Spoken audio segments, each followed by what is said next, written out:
Hi students, कैसे हैं आप सब लोग। उम्मीद करता हूं कि आप सब लोग बहुत बढ़िया होंगे। तो स्टूडेंट, स्वागत है आप लोगों का इम्पोर्टेंट क्वेश्चन सीरीज में। और इस इम्पोर्टेंट क्वेश्चन सीरीज का जो अगला क्वेश्चन है ट्रिग्नोमेट्री से, छोटा सा है लेकिन बहुत ही प्यारा सा क्वेश्चन है। ठीक है, इस क्वेश्चन में हम लोगों को दिया है if 7 sin square theta plus 3 cos square theta equal to 4 then show that tan theta equal to 1 upon root 3।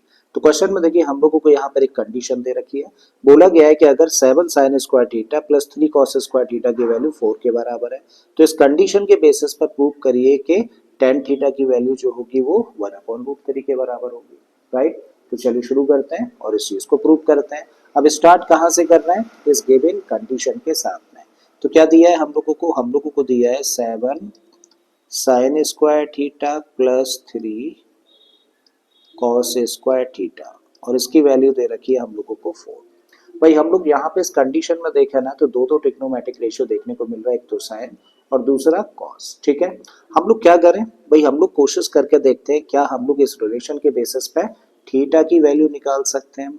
ठीक है, और थीटा की वैल्यू अगर हम लोगों को निकालनी है तो इन दो ट्रिग्नोमेट्रिक रेशियोज की जगह एक ही ट्रिग्नोमेट्रिक रेशियो रहना चाहिए। तो हम लोग इजीली देखो चेंज कर सकते हैं साइन स्क्वायर थीटा को कॉस स्क्वायर थीटा के टर्म्स में या फिर कॉस स्क्वायर थीटा को साइन स्क्वायर थीटा के टर्म्स में। ठीक है, तो हम लोग किसको चेंज करने जा रहे हैं चेक करने के लिए कि क्या हम लोग थीटा की वैल्यू निकाल सकते हैं या फिर नहीं। हम लोग कॉस स्क्वायर थीटा को चेंज कर रहे हैं। ठीक है, तो भाई इस टर्म को तो एज इट इज रखिए, 7 sine square theta as it is रखा। यहाँ पर 3 कॉस स्क्वायर थीटा है तो 3 ऐसे ही रखा और इस कॉस स्क्वायर थीटा की जगह पे हम लोगों ने रख दिया 1 माइनस साइन स्क्वायर थीटा। और इस तरीके से देखो कॉस थीटा को हम लोगों ने साइन के टर्म्स में चेंज कर दिया है।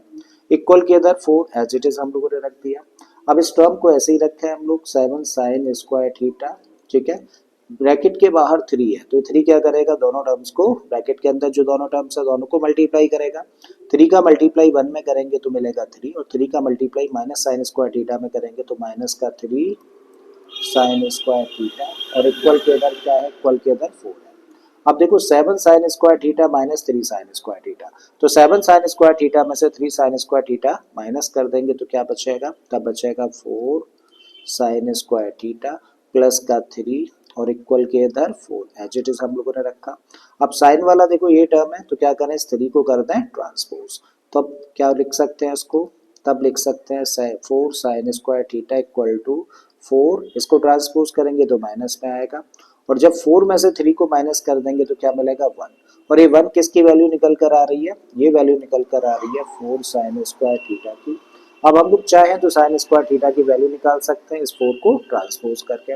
4 क्योंकि मल्टीप्लाई कर रहा है तो ट्रांसपोज करेंगे तो डिवीजन में जाएगा और तब हम लोग कह सकते हैं कि साइन स्क्वायर थीटा की जो वैल्यू हुई वो किसके बराबर हुई, 1/4 के।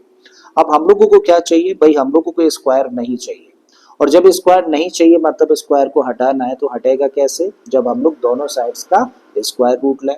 तो जब हम लोग इस साइड का स्क्वायर रूट लेंगे तो यहाँ से मिलेगा हम लोगों को साइन थीटा और इस साइड का स्क्वायर रूट लेंगे तो देखो 1 का स्क्वायर रूट लेंगे तो कितना होगा 1 और 4 का स्क्वायर रूट क्या होता है, इसका स्क्वायर रूट होता है 2। ठीक है, तो इस तरीके से साइन थीटा की वैल्यू कितनी आई, 1/2। अब याद करो क्योंकि ट्रिग्नोमेट्रिक रेशियो इधर क्या है, साइन है। ठीक है, तो साइन के टर्म्स में किस पर्टिकुलर एंगल पर 1/2 वैल्यू होती है, तो आपका जवाब होगा साइन 30 डिग्री की होती है।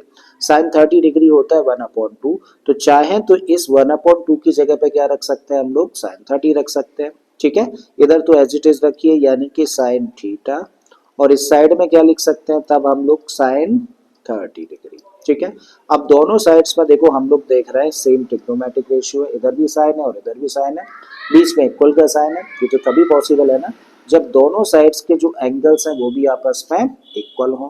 तो इस रिलेशन के बेसिस पे हम लोग क्या कह सकते हैं, हम लोग कह सकते हैं देखो इधर एंगल क्या है, थीटा, तो ये एंगल थीटा किसके बराबर होगा, इधर साइड में एंगल क्या है 30 डिग्री। तो देखो इस तरीके से थीटा की हम लोगों ने वैल्यू निकाल दी जो कि कितनी निकल कर आई, 30 डिग्री। अब हमें प्रूव करना है कि टेन थीटा की जो वैल्यू होती है 1/√3 होती है। तो भाई जब हम लोगों को थीटा पता है तो हम लोग कह सकते हैं तब भाई टेन थीटा की जो वैल्यू होगी that must be equal to ten 30, क्योंकि थीटा की वैल्यू किसके बराबर है, 30 के बराबर है। तो हम लोगों ने थीटा की जगह पे यहाँ पे 30 रख दिया। अब टेन 30 की वैल्यू कितनी होती है भाई, टेन 30 की वैल्यू होती है 1/√3। और यही हमें प्रूव करना था कि भाई tan थीटा की वैल्यू कितनी होगी 1/√3 होगी। कब? जबकि ये रिलेशन ट्रू होगा, और ऐसा हम लोगों ने शो कर दिया। तो उम्मीद करता हूँ कि आप लोगों को ये क्वेश्चन समझ आया होगा। अगर ऐसा है तो प्लीज वीडियो को लाइक कर दें, चैनल को सब्सक्राइब कर लें, हो सके तो इस वीडियो लेक्चर को अपने दोस्तों के साथ में शेयर भी कर दें। फिर से आता हूँ एक और क्वेश्चन के साथ में। Till then keep learning and thank you for watching this video.